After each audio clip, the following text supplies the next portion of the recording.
Well, after a week in much warmer Arizona, I am obviously back in snowy and very cold Utah. But I'm here in my backyard studio because I really want to get this opened. And I don't think you're going to see too many of these opened. This is the Hot Wheels Premium Initial D Toyota AE86.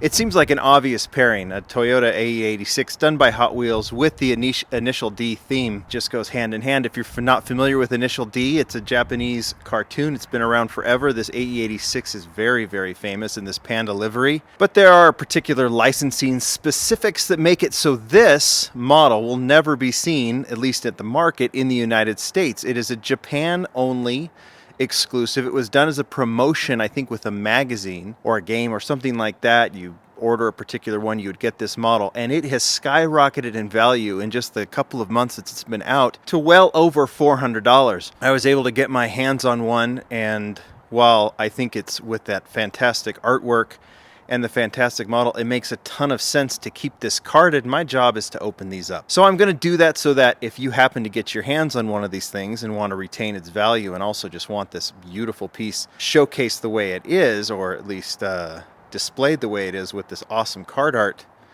then, I'll open this for you. Notice no barcode on here. This was strictly, and it says not for sale.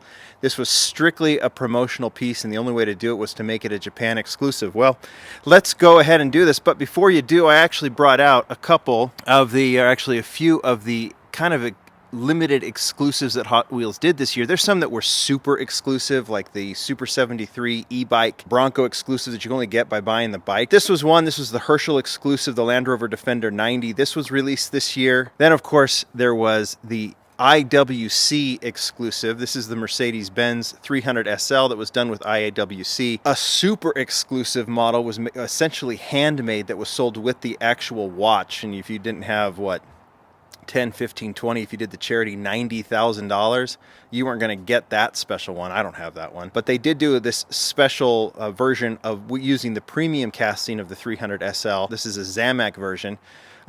Chris over at IWC was nice enough to send me one of these. And then, of course, there was this one, which was, I think, the most unique this year, which was the Gucci exclusive to celebrate Gucci's 100th anniversary. They pulled out of the archives, right, the Cadillac Seville, and did this in conjunction with Gucci. Gucci helped design this model, and then they sold them on the Gucci site and on Mattel Creations, right, and this was super limited as well. In fact, we know how limited this one was. There was only 5,000 made. This is the one that I got from Mattel. And I thought that was a cool exclusive, but maybe the most appropriate exclusive is this one. But you know what? You're going to have to be a serious collector in order to get it. You're going to have to pay at least $400 and probably more in the future in order to get your hands on this as well. Is it worth it? To me, it is. It's a very, very cool model, but, it really depends on how serious of a collector you are. So should we open it? Yes.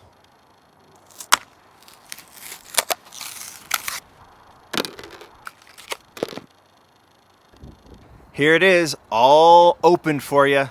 That's a ripped card in the background. That's a loose model. It's always cool to have them open, but, it really depends on preference. I really like the artwork on the card. But when you open it, you notice that this is true to the Initial D. The Initial D text is on one side, and if you notice as it's rolling around right now, it's blank on the other. Still that fantastic panda look of the AE86, but you only get the one side of the text, which is true. And the reason I know this is because if you look at the art on the other side, you'll notice that it's blank. We've seen this casting before. One of the questions was why those 6-spoke wheels and not the Watanabe rims, which are true? That's because Hot Wheels doesn't have them. When the opportunity came to do this model, they didn't have the small Watanabe rims. They weren't able to tool them up, so they went with the next best thing, and it looks good. Maybe one day they'll do another Initial D and they'll be able to tool up some smaller Watanabe rims, but at this point, they don't have them.